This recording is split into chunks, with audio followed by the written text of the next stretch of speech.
The lantern in the window of the Lawson ranch had burned every single night for 2 years, casting its amber glow across the dark Texas plains like a small, stubborn star that refused to be extinguished by grief or time, or the relentless wind that rolled off the Llano Estacado and shook the shutters until a lesser man might have given up and gone to bed in the dark. Patrick Lawson was not a lesser man. He was 31 years old, broad-shouldered from years of fence mending and cattle driving, with hands that bore the calluses of honest labor and eyes the color of a winter creek, pale blue and clear, and carrying something deep inside them that the ranch hands who worked his spread sometimes noticed and quickly looked away from, the way men do when they recognize grief in another man and do not know what to say.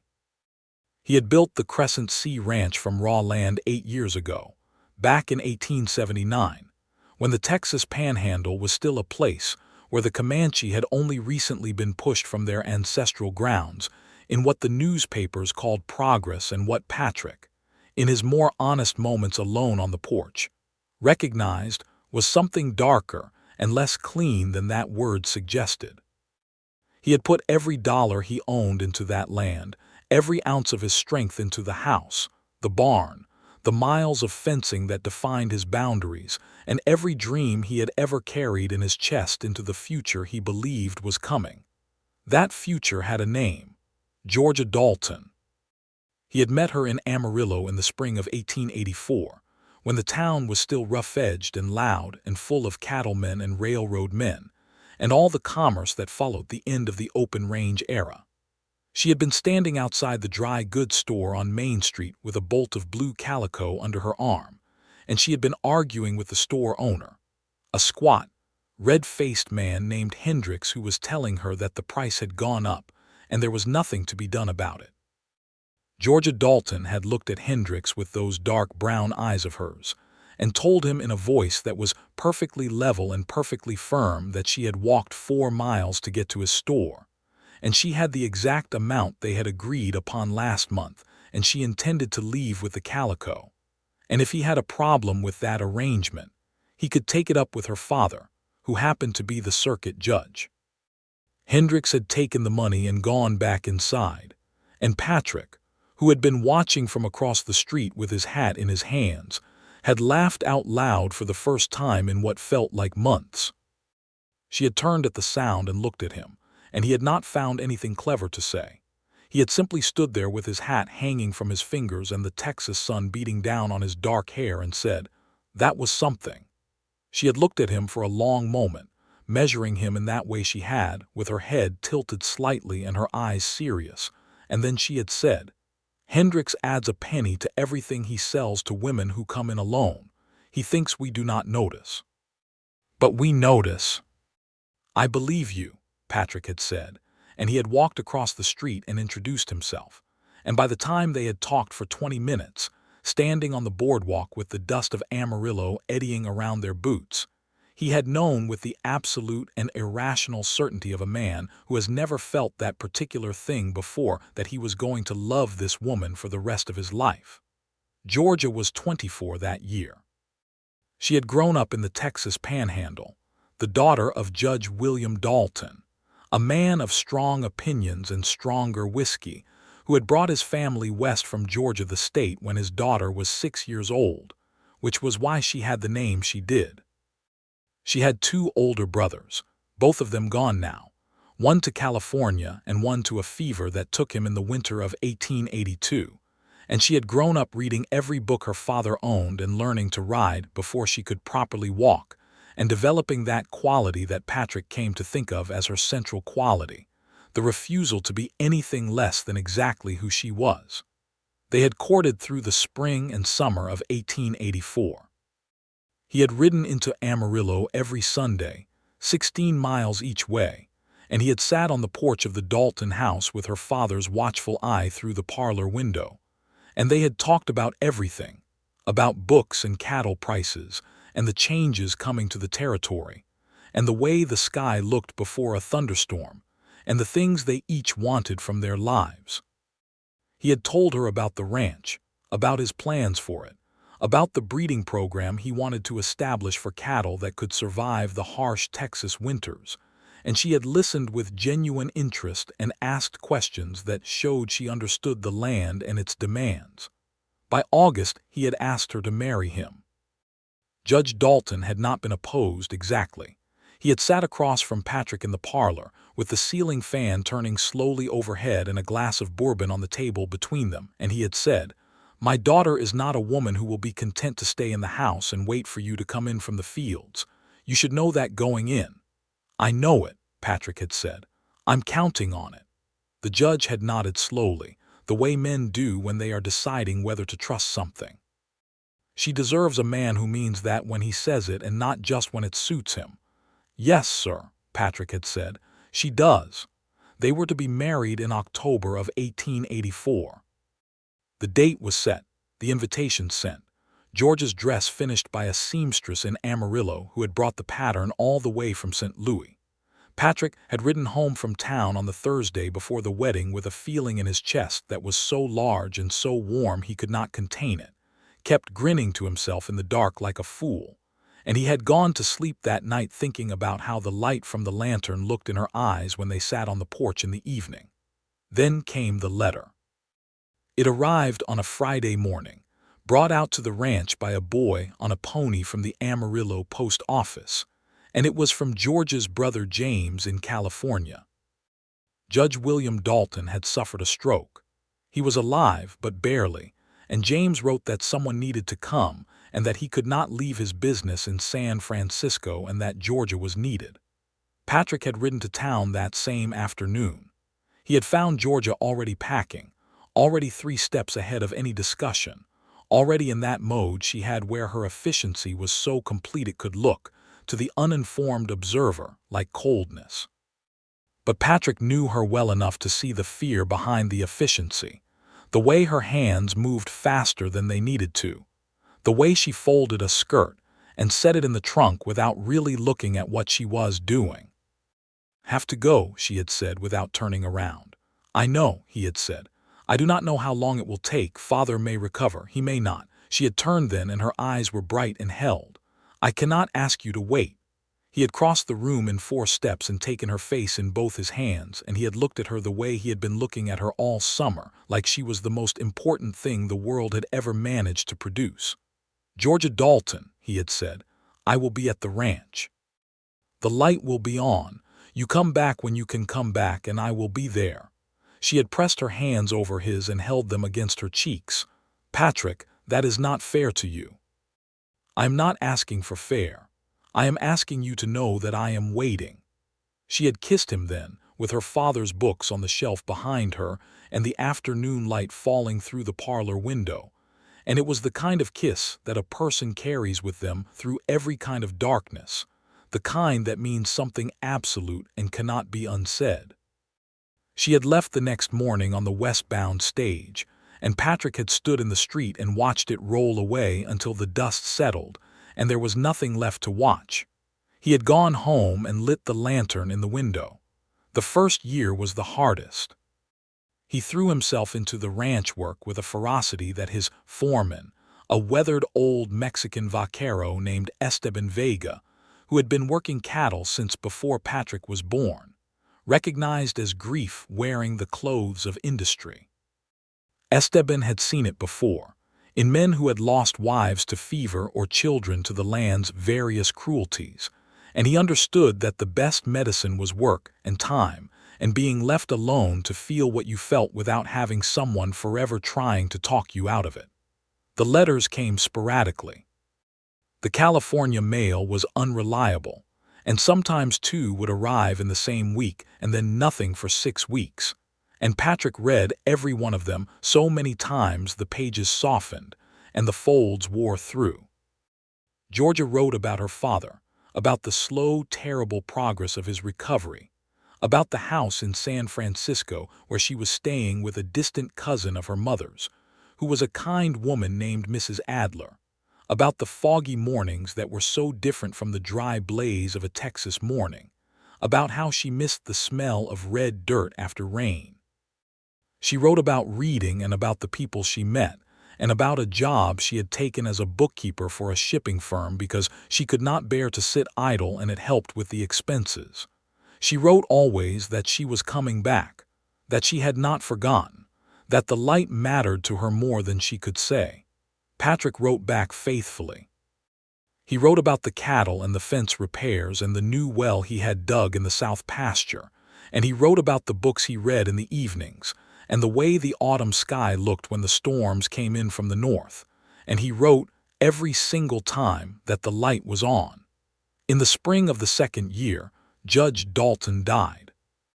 He had rallied briefly in the autumn and everyone had hoped, and then January came with its cold and he had slipped away quietly in the night, and Georgia wrote the letter telling Patrick about it with a steadiness that he knew cost her a great deal.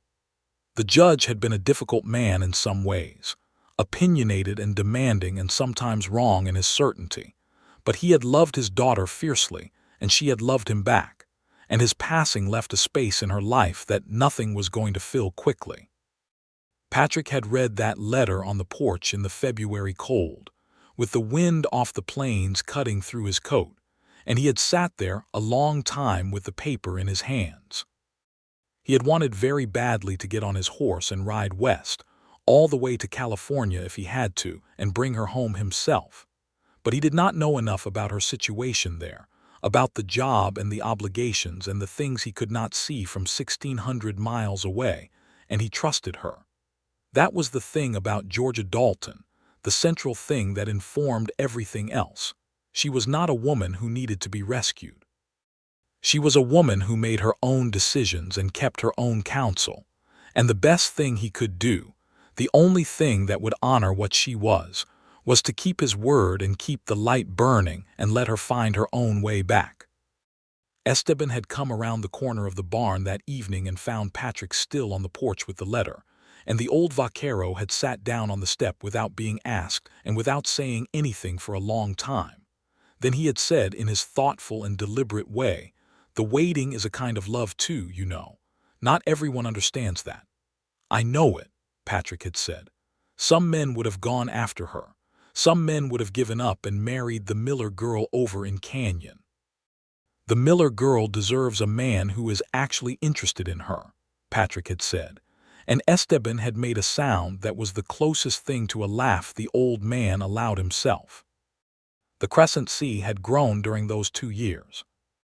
Patrick had expanded the cattle operation, bringing in a small herd of shorthorn bulls from a rancher in Kansas to improve his stock, and he had built a new hay barn in the summer of 1885 with the help of 3 of his regular hands, a young man named Roy Callahan, who was 20 years old and full of opinions about everything, a quiet Texan named Dutch Mayers who had been drifting through the Panhandle for years and finally settled into steady work, and a broad-faced Comanche man named Thomas Standing Horse, who had come looking for work one morning in the autumn of 1884, and whom Patrick had hired without hesitation, which had raised some eyebrows among the neighboring ranchers who thought it a questionable arrangement, and none of whose business Patrick considered it to be. Thomas Standing Horse had turned out to be the finest horseman Patrick had ever seen, and over the months he had become something Patrick would have called a friend if pressed to name it, though the friendship between them was of the quiet kind that does not require constant acknowledgement and is no less real for that. Thomas had a wife, a woman named Sarah who had been born in a reservation settlement north of the Canadian River, and they had 2 children who sometimes came to the ranch on Sunday afternoons and ran through the yard, while their parents sat near the barn and spoke in low voices. Patrick had always made them welcome without making it a production, which was the only way he knew to do it. The injustice of what had been done to Thomas's people was not something Patrick discussed in the abstract, but it was something he felt concretely every time he rode out across land that had been Comanche territory within living memory, and looked at the horizon that had once meant something entirely different to the people who had known it longest. He could not undo it. He could treat the man in front of him with the respect he was owed, pay him fairly, and not pretend he did not know what he knew. It was not enough. It was what he had. The months of 1886 moved through their seasons. Summer came with its brutal heat and the cattle standing in the creek's shade, and the hands wearing their hats low and working before dawn and after dusk to avoid the worst of the sun. Then autumn, with its sudden clarity, the air sharp as a knife edge, and the grass going golden, and the sky that particular shade of blue that only the high plains seemed capable of producing, a color so pure and deep it looked like something from a painting that was too beautiful to be quite real. Patrick turned 31 in September of 1886. Roy and Dutch and Thomas had made a point of getting the good whiskey from Amarillo, and Esteban had cooked a proper meal, and they had sat around the table in the ranch house eating and talking until late, and it had been a good evening, genuinely good, and Patrick had felt the warmth of it. But when the hands had gone to the bunkhouse and Esteban had ridden home to his own small place 2 miles down the road, Patrick had sat at the table alone in the silence and felt the size of the empty chair across from him with an acuity that the whiskey, rather than dulling, had made more precise. He lit the lantern and put it in the window, as he did every night, and stood looking at it for a moment before he went to bed. October arrived with a north wind, and the smell of winter coming from somewhere far above the clouds. Patrick had been in Amarillo for supplies in the second week of the month, loading the wagon with flour and salt and coffee, and the various things a ranch required to get through a Texas winter, and he had stopped at the post office out of habit, though he did not expect a letter. And the postmaster, a meticulous man named Crawford who took his role with enormous seriousness, had handed him a letter with a California postmark. He had read it in the wagon before he even left the post office yard, sitting up on the bench with the horses standing patient and Crawford watching curiously through the window. Georgia was coming home. Her father's estate had been settled, the last of the legal matters resolved, the job with the shipping firm finished with proper notice given. Her brother James had come down from San Francisco for 2 weeks to help close the house and deal with the sale of her father's remaining property, and now she was free. She would be leaving California within the month.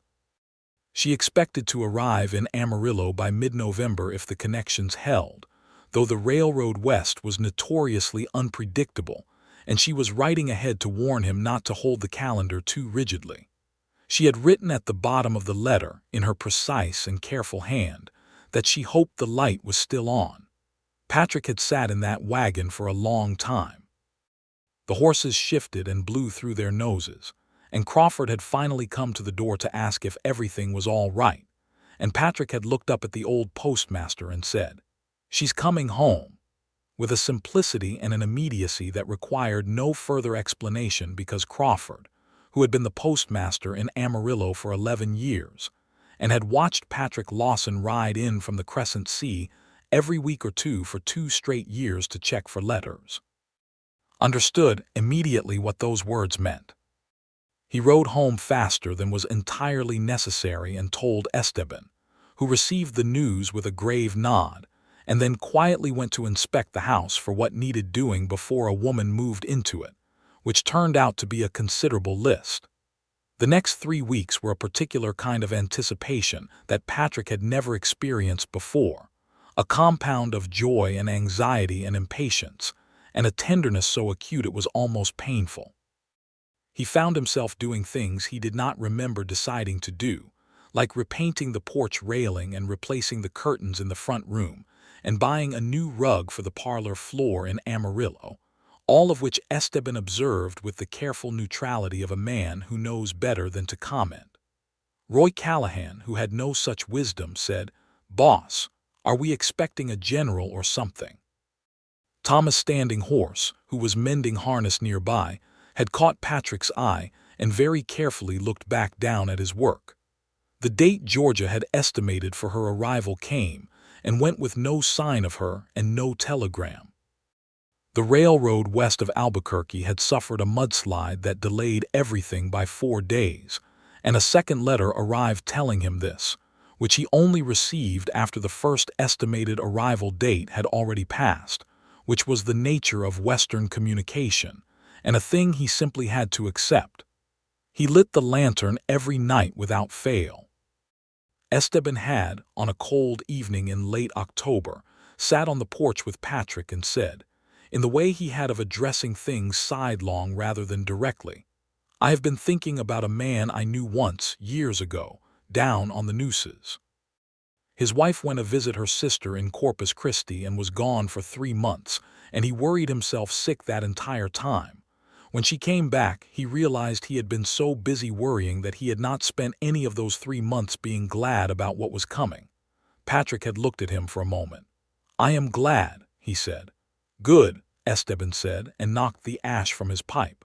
"Then you can stop painting things." November came in cold and dry, with a hard frost in the first week that killed the last of the autumn grass and left the plains looking bleached and silver in the mornings. Patrick had the cattle moved to the winter pasture and the hay barn well stocked and the wood pile against the house replenished, all the practical work of a ranch preparing for a hard season, and he did it with the same thorough care he always did because the ranch was his and its welfare was his responsibility, and Georgia, when she came, would find it in good order. He wanted that to be true. He wanted her to see the place she was coming back to and know that it had been cared for and that it was worthy of her. Mid-November arrived, then the third week. Patrick began riding out to the road in the late afternoons, sitting his horse on the slight rise to the east of the ranch house, where you could see 2 miles down the road toward Amarillo, watching the horizon with the patience of a man who has gotten good at waiting, and the intensity of a man who is reaching the end of his capacity to do so gracefully. It was on the 22nd of November, a Wednesday, a night with no moon and a sky full of stars so close and bright they seemed almost within reach, that Esteban rode up to the house from his place down the road at an hour when he would not normally come, nearly 8 in the evening, and knocked on the door with his knuckles. Patrick had been sitting at the table reading, a habit he had developed during the 2 years of waiting that had become genuine pleasure, and he opened the door to find the old vaquero standing in the cold with his breath misting, and an expression on his weathered face that was difficult to read. "I was coming back from Canyon," Esteban said without preamble. "Down on the south road, about 4 miles out, there is a woman riding alone on the road. She did not want me to stop and make a fuss, but I thought you should know." Patrick was already reaching for his coat and his hat. "She looked road-tired," Esteban added with careful understatement. "She rode the train to Amarillo this afternoon, I think. Must have hired a horse in town." Patrick looked at the old man for a moment. "Thank you," he said, and it carried considerably more weight than those 2 words usually do. Esteban nodded and stepped back from the door. "The lantern is on," he said simply, as if reminding him, and Patrick smiled at that because it always was.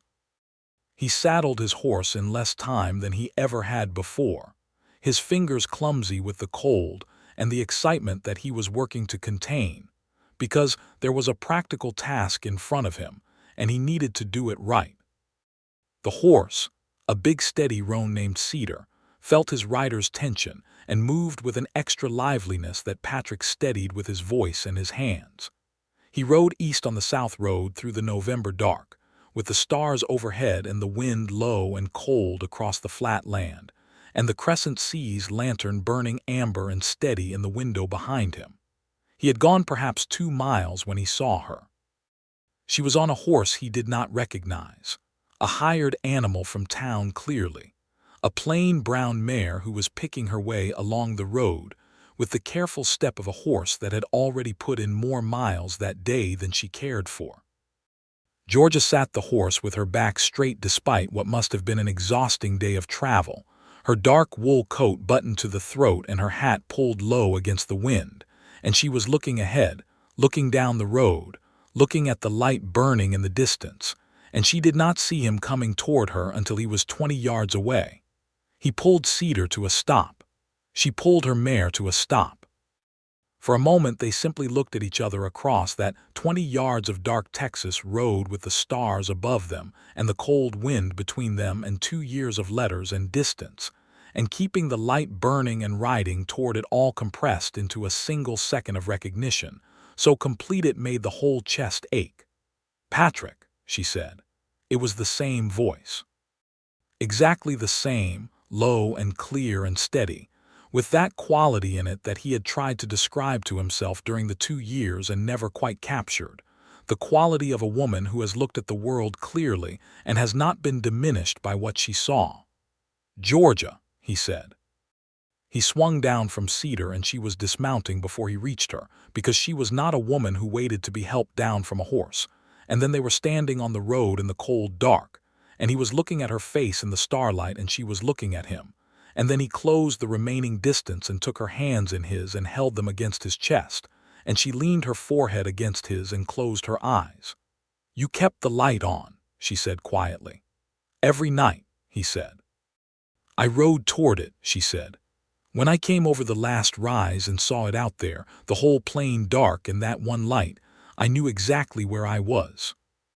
"You always knew where you were," he said. "I knew where home was," she corrected, with that gentle precision she had. "That is not always the same thing, but tonight it is." He wrapped his arms around her, coat and all, and held her in the middle of that dark road, and she held him back with the same completeness, her face against his shoulder and her hands gripping the back of his coat, and the roan mare and Cedar stood side by side in companionable patience, and the stars burned overhead, and the wind moved across the Llano Estacado as it had always done and always would do, indifferent to the particular humans in its path, and equally unable to diminish them. They stood there a long time. Then Georgia pulled back and looked at him, and even in the starlight he could see that she had been crying a little, though she would not necessarily have acknowledged it. Her eyes were bright and her face was thinner than it had been 2 years ago, and there were new lines at the corners of her eyes that had not been there before, and she was the most beautiful woman he had ever seen. "I am so sorry it took this long," she said. "Don't," he said. "Don't be sorry, you did what needed doing." "I thought about this road," she said. "On the days in California when it was hardest, when my father was very bad and James was no help and the accounting was wrong and I was so tired I could not think, I thought about this exact road and the light at the end of it. Then it served a purpose," he said. She looked at him for a long moment. "You are not angry. Georgia, I promised you I would be here. Why would I be angry about keeping my own promise?" She exhaled, and it was a sound that held 2 years of tension and responsibility and the weight of her father's illness and his death and the long California months, all of it released into the November night. "Some men would be. I am not some men." "No," she said quietly. "You are not." He helped her back onto the mare, though she made a small sound of protest, and they rode together the 2 miles back to the Crescent Sea, with the lantern growing larger and warmer as they came toward it. And Patrick thought that he had looked at that light every night for 2 years and known abstractly what it meant, but looking at it now from the outside, riding toward it beside her, he understood for the first time what it must have looked like to her, coming across that flat dark land with nothing else in sight. One small burning steady light that meant someone was waiting. Esteban was gone when they reached the yard, having had the tact to remove himself, but there was a lamp burning in the kitchen and the stove was warm, because of course Esteban had seen to it, because he was Esteban. Patrick unsaddled both horses and put them in the barn while Georgia stood in the yard looking up at the stars, and then he came and stood beside her, and she linked her arm through his, and they went inside. She sat at the kitchen table with her hands wrapped around the coffee he made, and she told him about the end of it, about her father's final months and the estate and her brother James and the shipping firm, and he sat across from her and listened with the full attention he had always given her, and she talked until the urgency of it was out of her, until the words slowed and the silences between them became comfortable rather than filled with things unsaid. At some point she looked up at him with an expression that was at once careful and entirely certain, and she said, "I believe you asked me a question once that I did not get to answer the way I intended." "I did," he said. "I intend to answer it now," she said, "if you are still asking." "Georgia," he said with a quiet and complete seriousness, "I have been asking every day for 2 years." She reached across the table and took his hand. "Then yes," she said. "Yes." The wedding was held at the Crescent Sea on the 20th of December, 1886, 17 days after Georgia rode down that dark road and found the light. They had considered going to Amarillo for a proper church ceremony, but Georgia had said, with a directness that had made Patrick love her even more, that she had been dreaming of standing outside under the big Texas sky with the ranch behind her, and she did not see any reason to confine something this large and this important to a building. The pastor came out from Amarillo in a buggy, a red-faced and cheerful man named Reverend Marsh, who seemed genuinely delighted by the open-air setting, and who performed the ceremony with a sincerity and a brevity that both parties appreciated. Esteban stood up beside Patrick, because that was right and they both knew it. Thomas Standing Horse and Sarah came with their children, and Roy and Dutch were both there in their Sunday clothes, looking scrubbed and slightly uncertain about their neckties. Georgia had no family nearby, her brother James unable to make the journey from California on short notice. But there was a woman from Amarillo, the wife of a rancher named Mrs. Clara Hennessy, who had been a friend of Georgia's mother years ago, and who had kept in quiet correspondence with Georgia during the California years, and she stood beside Georgia with a warmth that made the absence of blood family less pointed. The sky that December morning was the particular deep winter blue of the Texas Panhandle, cloudless and vast, the kind of sky that made everything feel small and significant at once. The wind was cold but not brutal, and the plains stretched away in every direction without interruption, and Patrick stood in the yard of the ranch he had built and looked at Georgia Dalton walking toward him across the frost-stiffened grass, and he felt something so complete and so final in the best sense of the word, a feeling of arrived, of here, of this is it, that he had to consciously remember to breathe. Georgia wore a deep blue dress that she had brought from California, simpler than the dress that had been made for the wedding that never happened, and she wore her dark hair up with a few loose pieces at her temples, and she walked toward him with her chin up and her eyes steady on his face, and no ceremony in her movement at all, just the direct and honest approach of a woman who knows exactly what she wants and is walking toward it. Reverend Marsh said the words, and they said their own words, and Patrick slid a ring onto George's finger, a simple gold band that he had bought in Amarillo the week before from a jeweler who had looked at him and said, "This for a lady." And Patrick had said, "For the lady," with an emphasis that had made the jeweler smile. When Reverend Marsh told him he could kiss his bride, Patrick cupped George's face in both hands and kissed her with gentleness, and with the full weight of 2 years of waiting behind it, and she kissed him back the same way, and Esteban cleared his throat after a moment, and Roy Callahan let out a whoop that startled the horses in the corral and made Mrs. Hennessy laugh. The celebration afterward was a modest one, good food and whiskey for the men, and wine that Mrs. Hennessy had brought from town, and music from Roy Callahan, who turned out to play the fiddle with a surprising competence, and the children running in the yard until they collapsed from exhaustion. It was, by most measures, a small and unremarkable wedding on a cold December morning in the Texas Panhandle, and it was perfect. The first year of their marriage was a revelation to both of them. Two people who had known each other well, who had spent months in courtship and 2 years in correspondence, finding the difference between knowing someone and living alongside someone, the thousand small adjustments and discoveries that no amount of letters can prepare you for. Georgia took hold of the ranch with the same systematic intelligence she had applied to the accounting in California. She had a head for numbers that complemented Patrick's instinct for cattle and land, and within 3 months she had reorganized the financial side of the Crescent Seas operation in a way that made things cleaner and more profitable, and which Patrick, after examining her work, had accepted with an admiration that he made no attempt to conceal. She was not doing it to assert herself or prove a point.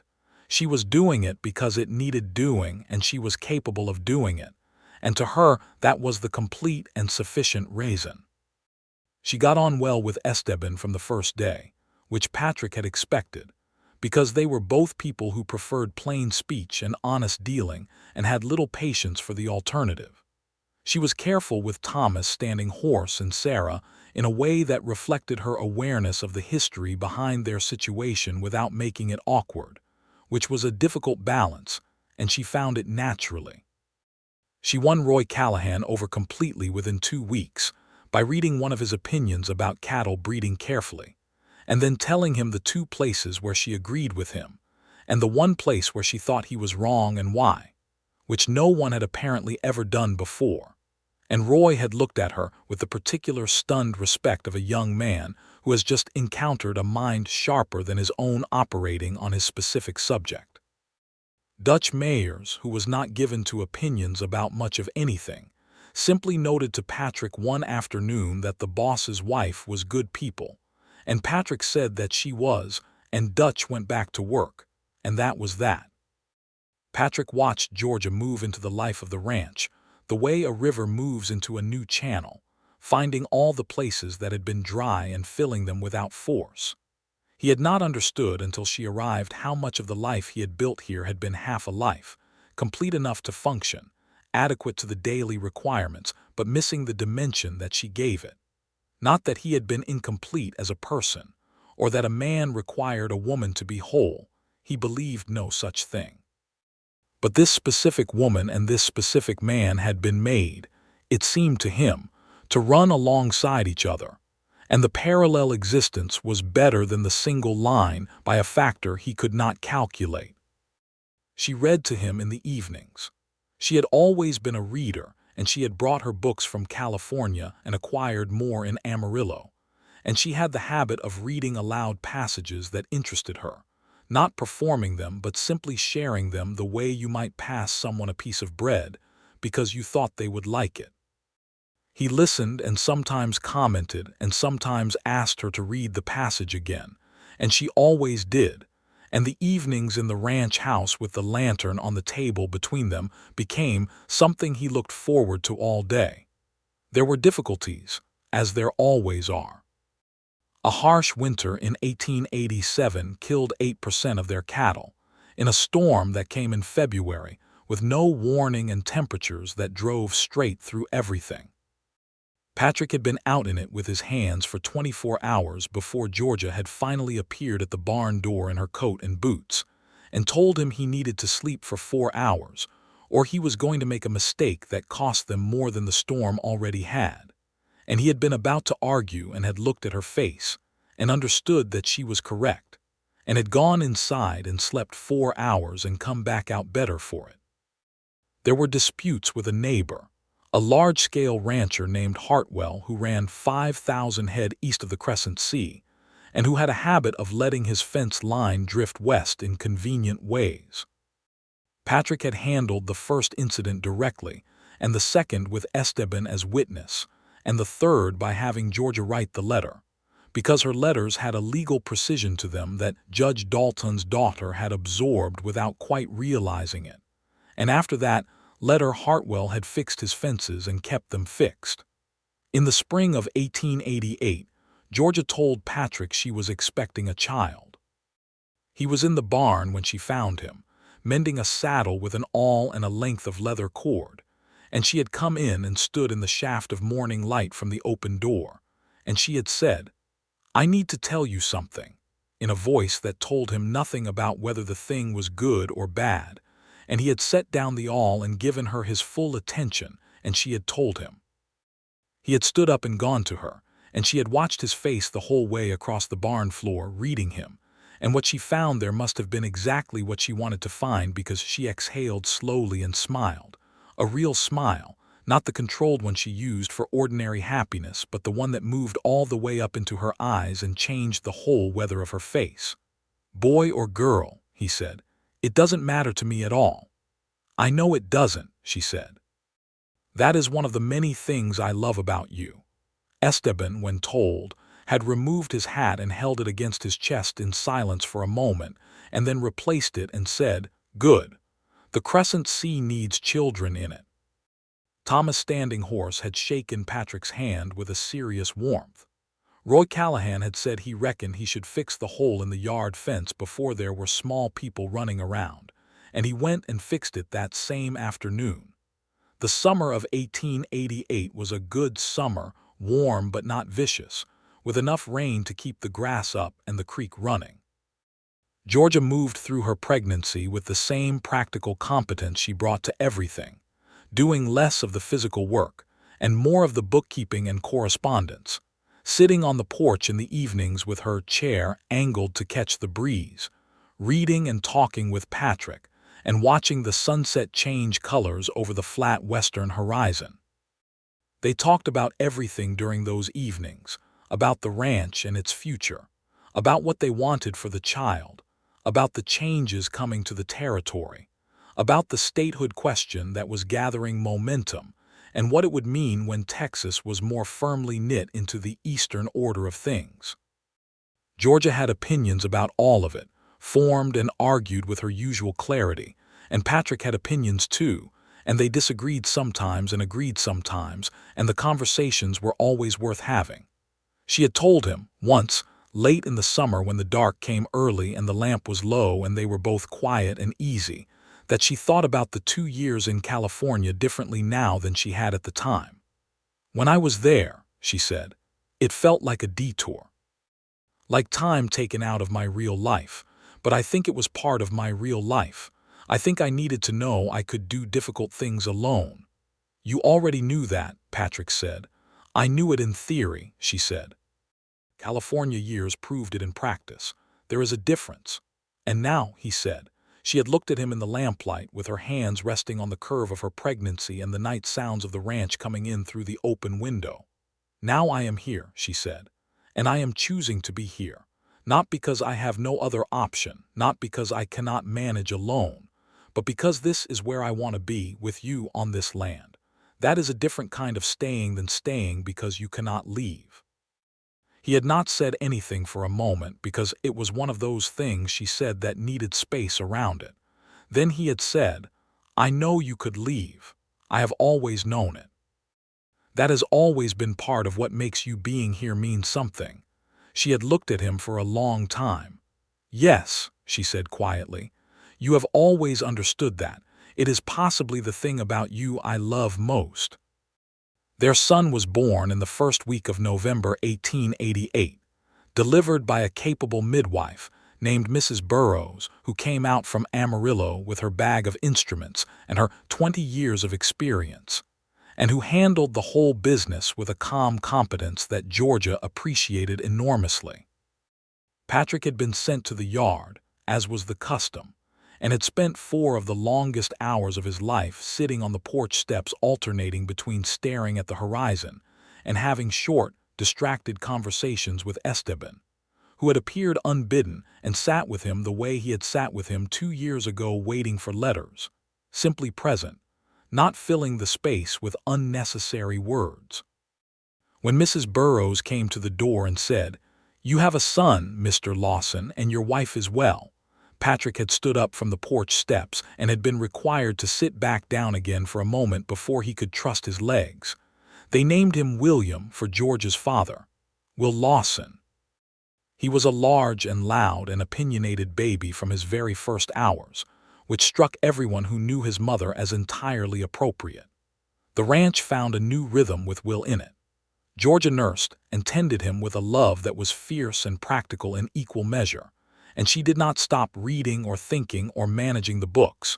She simply added this new, enormous thing to the architecture of her days and made space for it without losing herself in the process. Patrick found fatherhood to be the most surprising experience of his life, the depth of feeling it produced, the way he could stand over the cradle in the lamplight watching the baby sleep and feel something so vast and ungovernable that he did not have language for it. Will grew quickly, as babies do, moving through his first months with the determined seriousness of a person who has a great deal of ground to cover. By his first spring, he was crawling with a speed and purpose that required constant attention, making straight for whatever he was not supposed to reach. By fall, he was walking, a lurching, purposeful walk that made him look like a very small man in a hurry, which everyone agreed he was. Patrick was in the south pasture checking fence line on a cold, clear morning in the spring of 1890, when Roy Callahan rode out to find him with the kind of expression that meant something had happened. Patrick's first thought was Georgia, his second was Will, and both thoughts arrived with a simultaneity that told him something about the structure of his life and what it contained. But Roy said, "It's Esteban," and Patrick's relief for his family and his grief for the old man arrived together, braided. Esteban Vega had died in the night, quietly, at his small place down the road. He had told his neighbor, a widow named Mrs. Crane, only 2 days before, that he was tired in a way that sleep did not fix, and she had urged him to see the doctor in Amarillo, and he had said he had seen doctors and ranches and many things in his long life, and he did not think any more of those things were necessary. He was 71 years old, and he had worked cattle in Texas for 50 of those years, and he had seen the open range and the fencing of it and the changing of the whole order of things, and he had done his work with integrity, and he had earned his rest. Patrick buried him on a hill at the east edge of the Crescent Sea property, the highest point on the land, from which you could see a very long way in all directions. It seemed right. Esteban had always been a man who liked to see what was coming. Georgia stood beside Patrick at the graveside with Will on her hip, and the small group of people gathered there, Thomas and Sarah and Dutch and Roy and Mrs. Burroughs and Mrs. Crane and the pastor and a handful of other people who had known the old vaquero. And the pastor said good things, and Patrick said a few words that did not capture Esteban but pointed toward him, the way words sometimes can, and the November wind moved through the grass on the hill in a way that felt, if you were inclined toward such feelings, like an acknowledgement. Walking back down the hill afterward, Georgia had taken Patrick's hand, and he had held it tightly, and Will had reached out from Georgia's hip and grabbed Patrick's coat with his small fist, and the three of them had come down the hill together in the autumn afternoon. In the years that followed, the Crescent Sea continued to grow and change with the land around it. Texas was entering a different era, the raw frontier quality of Patrick's early years giving way to something more settled and more complex, with more towns and more people, and more law and more interconnection with the eastern states that had always regarded the West with a mixture of romance and condescension. Patrick and Georgia watched these changes with interest and a certain wariness, the wariness of people who had built something specific in a specific place, and understood that all the changes in the wider world eventually reached even the most remote corner of the Panhandle.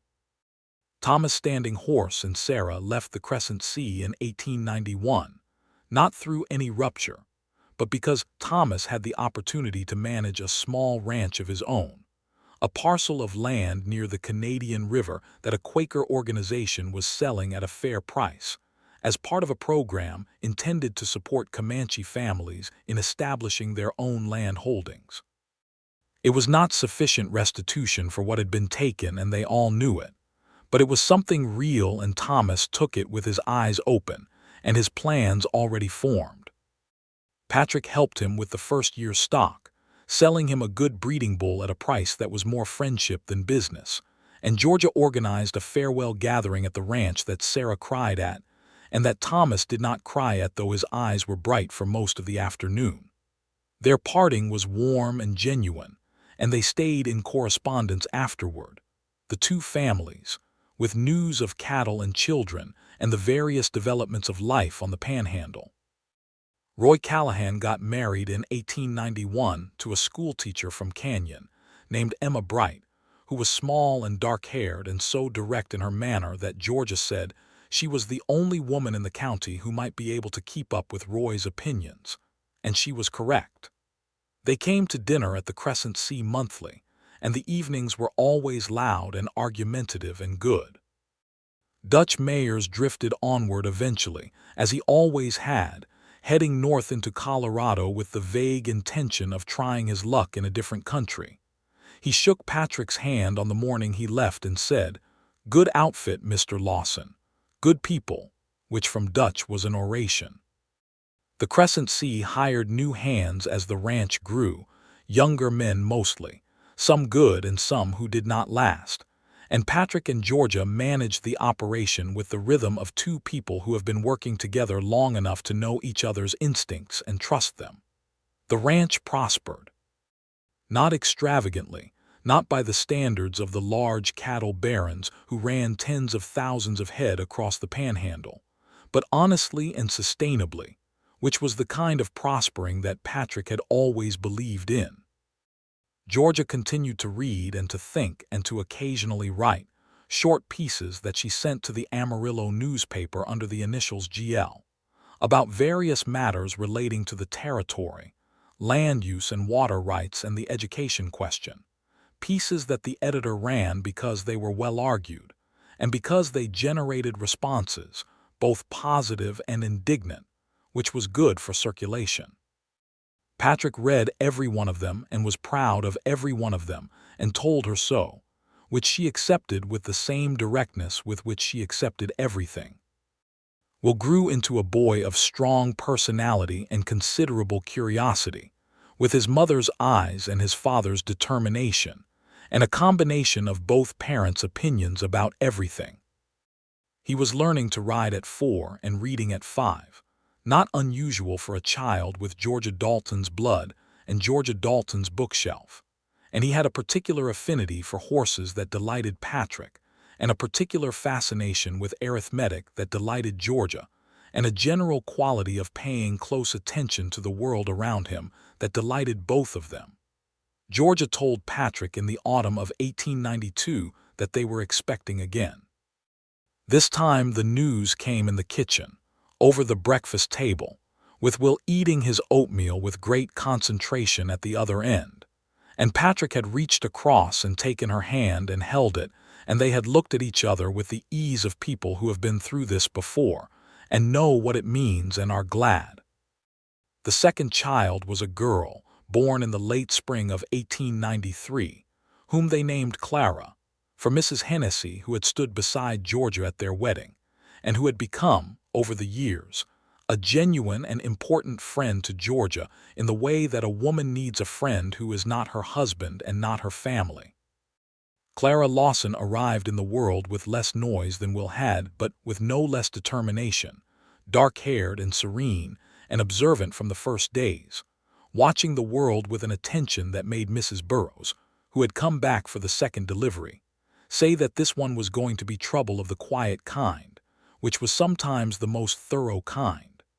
Having two children changed the house in ways that Patrick had not entirely anticipated. Not in the obvious way, the doubled noise and work and attention required, though all of that was real. It changed it in the sense that the house was now fully inhabited, that every room had purpose and presence, that the lamp in the window burned for reasons that had multiplied beyond just the two of them, and now encompassed this entire small world they had built together. Patrick thought about the lantern sometimes, in the evenings when the children were in bed and he and Georgia sat together on the porch in the summer dark or by the stove in the winter, and he thought about what it had meant during those 2 years and what it meant now. It had been a message then, a declaration of faithfulness and presence sent out across the dark to a specific woman in a specific distant place. Now it was simply part of the routine of the house, lit every evening against the dark and the practical need for light. And yet it held the history of what it had been, the way an ordinary thing can carry something extraordinary inside it without the ordinariness taking anything away. He had told Georgia about this once, trying to articulate it, and she had listened with her head tilted in the way she had when she was thinking carefully about what someone said, and then she had said, "I think that is what the best things become. They start as extraordinary and they become ordinary, and by becoming ordinary they become permanent. The extraordinary cannot last without becoming ordinary. It has to settle into the daily or it burns out. And you think that is what we did, he said. Settled into the daily. She had looked at him with those dark eyes. We settled the extraordinary into the daily, she said. Those are different things. He had known she was right, the way he usually knew when she was right, which was to say immediately and without requiring argument. The summer of 1894 was the summer Will turned 6 and began riding out with his father in the mornings, sitting the small bay pony that Patrick had chosen specifically for the quality of its temper. And these morning rides were a thing that Patrick held among the best things in his life. The early light on the grass and the boys' questions about everything they passed. Why the cattle stood in that particular spot. How you could tell from a distance if a fence needed mending. What the hawk was looking for up there. Will asked about Esteban's grave one morning when they rode past the hill. He had known Esteban as a toddler only, not long enough to carry a clear memory, and he had the solemn and curious way with historical questions that Georgia had about nearly everything. He worked the cattle here for a long time, Patrick said, before you were born, before your mother and I were married, from the very beginning of this ranch. Was he your friend? Will said. Patrick looked up at the hill with the simple wooden marker on its crest. Yes, he said. He was my friend. Did it make you sad when he died? Yes, Patrick said. Will considered this. Do you still miss him? Some mornings, Patrick said honestly. Will nodded, with the gravity of a 6-year-old processing large information. That makes sense, he said, with a certainty that sounded very like his mother, and they rode on. The latter years of the 1890s brought the territory deeper into the era of statehood and settlement. The open range fully closed now. The cattle trails that had once run north through Kansas, fenced, and plowed under by farmers who had their own legitimate claim on the land and their own legitimate needs from it. The whole complicated and often bitter renegotiation of the West happening around them, and involving them whether they chose it or not. Patrick and Georgia navigated these changes with the steady pragmatism that had always characterized their partnership. They sold some parcels, bought others, adjusted the operation to the realities of the changing market and the changing land use. Georgia's understanding of the financial side continued to be the linchpin of the operation's stability, and Patrick's understanding of cattle and land, and the people who worked it continued to be the engine of its success. There were hard years. In 1896, a combination of low cattle prices and a summer drought reduced their profit to almost nothing, and they managed it by tightening every available belt and making no unnecessary expenditures, and getting through to the other side with the ranch intact, which was all they had required of it. In 1897, cattle prices recovered and the summer was better, and the ranch recovered with it. In the spring of 1898, Clara was 5 and Will was 9, and Georgia told Patrick at the breakfast table, with Will eating his biscuit and Clara arranging her spoon in patterns at the edge of her plate, that they were expecting a third child. Will looked up from his biscuit and said, "Will it be a boy or a girl?" "We do not know yet," Georgia said. "I would like another boy," Will said, with a thoughtfulness that suggested he had considered the available options. "Clara does not always want to look at things I want to look at." "Clara is 5 years old," Georgia said. "Give her a few years." "I already know plenty of things," Clara said, without looking up from her spoon arrangement. Patrick had to look out the window for a moment. The third child was indeed a boy, born in December of 1898, and they named him Esteban, which meant that there was a permanent marker on the crescent sea of a different kind from the one on the hill, a living marker, a child who would grow up carrying the name of the man who had sat with his father through 2 years of waiting and said, "The waiting is a kind of love too." Young Esteban, called Teb by Will from the first week in a shortening that stuck and became the boy's real name in daily use, was different from both his older siblings in temperament, louder and more immediately joyful than Clara, and less intensely focused than Will, with a warmth that radiated from him as naturally as heat from a stove. He laughed early and often, and at nearly everything, and he latched onto Patrick with a particular attachment that Patrick found both touching and occasionally inconvenient when he was trying to mend fencing, and had a 4-year-old determinedly following him around the pasture. Georgia watched her 3 children move through their childhoods with an attention that never became anxious, the attention of a woman who genuinely finds people interesting and finds her own children the most interesting people she has encountered. She continued to write for the newspaper, and she was now corresponding with a woman's organization in Amarillo that was working on educational issues and land rights questions, and she had opinions about the coming century and what it should contain, and she held these opinions as she held all her opinions, firmly and with reasons. Patrick watched Georgia in those years with a feeling that had no diminishment in it. He had expected, in some vague and unexamined way, that the intensity of the early feeling would moderate with time and proximity, that the great love of the courtship and the early marriage would settle into a comfortable companionship, pleasant and genuine but no longer sharp. This was not what happened. What happened was that the feeling became more multifaceted and more textured, not less intense but differently intense, the way a river is not less powerful for being deep and wide, with more to offer because there was more to know, because every year added layers and dimensions and the ordinary revelations of daily life that cannot be anticipated from outside, and that could not have been predicted from those conversations on the porch of the Dalton house back in 1884. He told her this one evening, in the winter of 1900, sitting by the stove with the children in bed, and the house quiet around them and the lamp burning steadily. He said it imperfectly, because he was not a man of words in the way Georgia was, but he got the central thing across, which was that this thing between them had not diminished and was not going to, and that he thought about the road that night and the lantern, not with nostalgia, but with gratitude for the fact that it had all led here, to this room and these children and this woman.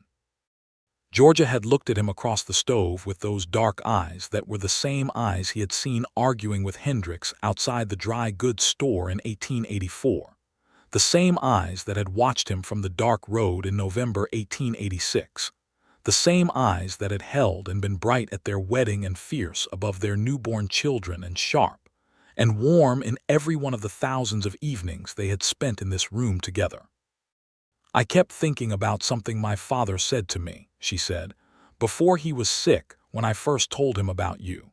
He said, 'You will know the right man because he will make you feel like the best version of yourself, not a lesser version doing what is expected.' I think about that." And Patrick said, "And you always have," she said simply. "You have always made me feel like myself, more myself if anything, not less." He got up from his chair and crossed the room to where she was sitting, and he took her hands and held them, standing in front of her, and she looked up at him with that look, the full and open look that she gave to almost no one and to him always, and he bent and kissed her forehead, then her cheek, then her mouth, and she leaned into him in the quiet of the house with the stove warm and the lamp steady. The 20th century arrived with its own uncertain promises. Texas was well and fully a state now, the wild territories of the 1880s increasingly a memory held by those old enough to have lived in them and increasingly romanticized by those who had not, the way dangerous and hard things always are when they are safely past. The Crescent Sea sat in the middle of all this change as it had always sat, defined by the work and the land, and the people who inhabited it. Will was 12 in 1900, and beginning to carry himself with the particular dignity of a boy who is aware that he is approaching the threshold of something larger. Still a boy, but clearly not going to be one much longer, doing a real man's share of the ranch work in the summers, and reading everything in sight in the winters. He had his mother's appetite for argument and his father's patience with the land, and the combination was impressive when it appeared in a 12-year-old, and Patrick privately thought it was going to be extraordinary in a man. Clara was 7 that year, and had developed a passion for horses that exceeded even Patrick's, which he had not thought was possible. She could ride anything in the corral by the time she was 6, and she had an intuitive understanding of horses that reminded Patrick of Thomas' Standing Horse, that quality of communication that did not require explanation. She had also inherited Georgia's reading habit and her father's stubbornness, which made her simultaneously wonderful and exhausting. Tebet, too, was a force of nature in miniature, into everything and afraid of nothing, and so comprehensively delightful that even the horses seemed to tolerate his presence with a patience they did not always extend to adults. On a cold January morning in 1901, Patrick had gone out before dawn to check on a heifer that had been struggling with a late pregnancy, and he had come back in just as the light was beginning in the eastern sky to find Georgia already up and the stove hot and the coffee made. And she handed him the cup, and they stood side by side at the kitchen window looking out at the gray and pink of the early morning together, with the ranch spread before them in the first light. The lantern in the window was still burning, as it always burned through the night and was extinguished each morning. Patrick looked at it, and Georgia followed his gaze, and then she looked at him with a half-smile, the specific one that was hers alone, the one that contained everything she was. "Do you remember," he said, "the night you came back?" "Every detail," she said. "I was afraid I might not find you," he said. "That Esteban might have been mistaken, or I might go the wrong way in the dark. But you rode toward me," she said. "I always will," he said.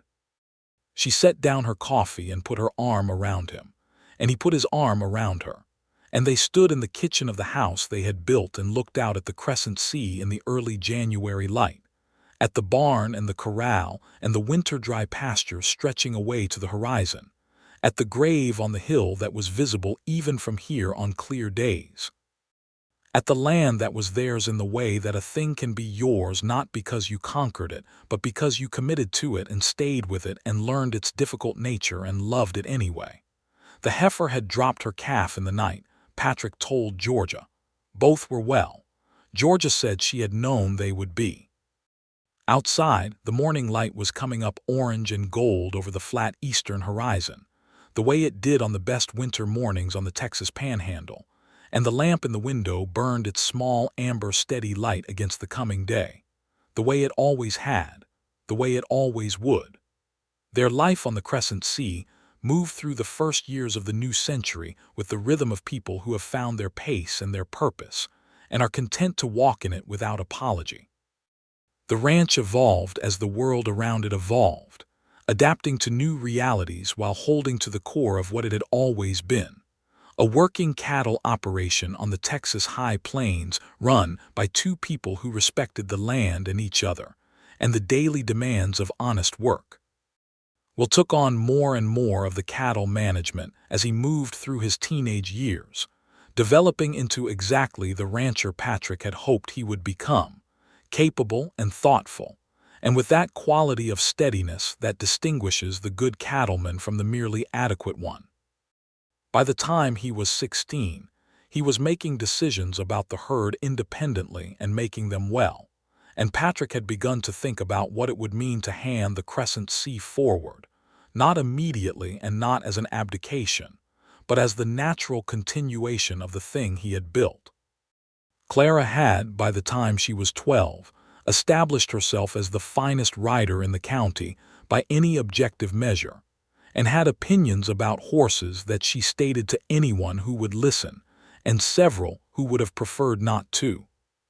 She was beginning to talk about going to school in Amarillo, which had developed over the years into a proper city with proper schools, and Georgia supported this with all the conviction of a woman who had spent her youth reading everything available and believed deeply that access to education was the most important thing the world could provide.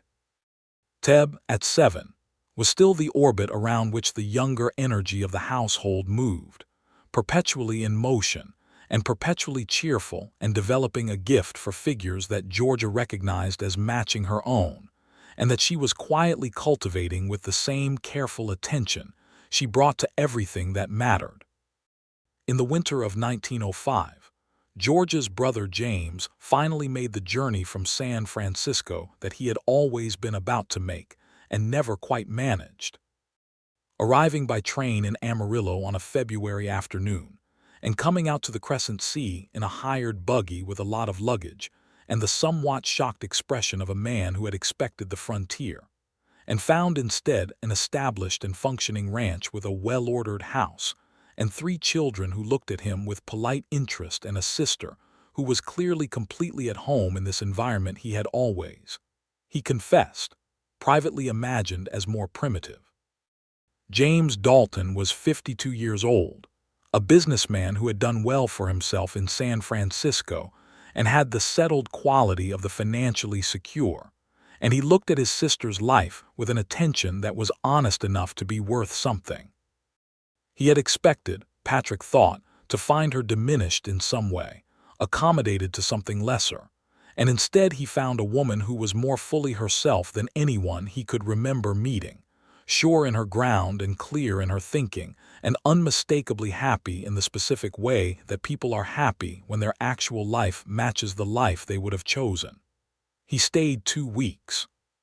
He was good with the children, which Patrick had not been entirely certain about, better than he might have expected, with a genuine interest in Will's knowledge of cattle and Clara's horse opinions and even Teb's arithmetic, and when he left, he shook Patrick's hand with a warmth that was different from the formal handshake of arrival, and said something that Patrick valued because James was not a man who said things he did not mean. He said, "She waited 2 years to come back to this, and she was right to wait." Patrick had said, "I waited 2 years for her to come back and I was right to wait." James had looked at him for a moment and nodded, the way men do when something is settled. "Yes," he said, "I think you both were." The Crescent Sea in 1907 was 28 years old and in better shape than it had ever been. Patrick was 53 that year, Georgia was 47, and the ranch that Patrick had built from raw land in Georgia had walked into on a dark November night and made into a home had outlasted and outgrown every expectation he had brought to it in his original young certainty. The evenings on the porch had not changed in their essence. The specific content was different now, the conversations richer and longer and more layered with history, but the fundamental quality of them, 2 people sitting together at the end of a day on the Texas plains, talking and reading and being comfortable in the same silence, that had not changed. It could not change because it was the thing itself, not a stage on the way to something else, not a phase to be grown through, but the actual substance of the life they had chosen. On an evening in late October of that year, with the autumn going gold and the air carrying the first edge of winter, Patrick and Georgia sat on the porch after supper, while Will was in the barn and Clara was reading in the parlor and Teb was asleep. The sky was enormous and clear, and the stars were beginning to show in the fading blue above the western horizon, and the lamp was burning in the window behind them, its light throwing a warm panel across the porch boards. Georgia had her book open but was not reading it, looking instead at the sky with that particular look she had when she was thinking about something large and worth thinking about. "What?" Patrick said. She smiled without turning. "I was thinking about the first time I saw you," she said, "outside Hendrix's store. You were arguing about calico," he said. "I was not arguing," she said. "I was explaining the situation." "You were winning an argument," he said. "I watched the whole thing from across the street." She turned to look at him with those dark eyes, and in the last light of the evening they held what they always held, intelligence and warmth and a directness that had never softened but had deepened, the way a river deepens rather than slowing as it goes. "I saw you standing there," she said, "watching, with your hat in your hands." "I did not know what to say," he said. "You said that was something," she said, "which was exactly the right thing. I have gotten lucky that way a few times," he said. She reached across the space between their chairs and put her hand on his, and he turned his hand over and held hers, the way he had held it in that parlor in Amarillo 23 years ago, and on the road in the dark in 1886, and at the altar on a December morning with the winter sky blue above them, and at Esteban's graveside, and at the bedsides of 3 newborns, and across the kitchen table on hundreds of mornings, and the dinner table on thousands of evenings, and on porch chairs on every autumn night that had been worth sitting through, and every summer night that had not needed to be worth anything beyond itself. "Patrick," she said, with that voice that was exactly and always the same voice, "I am glad I rode toward the light." "I am glad you did too," he said. "I am glad you kept it burning," she said. He looked out at the crescent sea in the evening dark, at the land that was his and hers and their children's, at the barn where Will was working and the pasture where the cattle stood in the last light, and the hill to the east where a grave sat on the highest point and could see a very long way. He looked at all of it and he felt the weight of it, not as a burden but as a substance, the real and present weight of a life that had been built and was continuing to be built, layer by layer, year by year, with this woman beside him. "I always will," he said. The lamp burned in the window of the crescent sea that night, as it had burned every night for as long as anyone working that land could remember, its amber light steady against the dark of the Texas plains, visible from a long way off to anyone who might be looking for it. A small and permanent declaration cast out into the night that someone was here, someone was awake, someone was waiting, and the door would be open when you came. The stars turned overhead, the wind moved through the winter grass, the cattle shifted in the pasture and settled again. Inside the house, Clara had put down her book and gone to sleep, and Teb was dreaming something that made him smile in his sleep. And on the porch Patrick and Georgia, Lawson sat in the last of the evening with the lamp behind them and the whole wide Texas night in front of them. And the story of a light and a road and a woman riding toward it in the dark was complete and continuing, the way the best stories always are, not an ending but an arrival.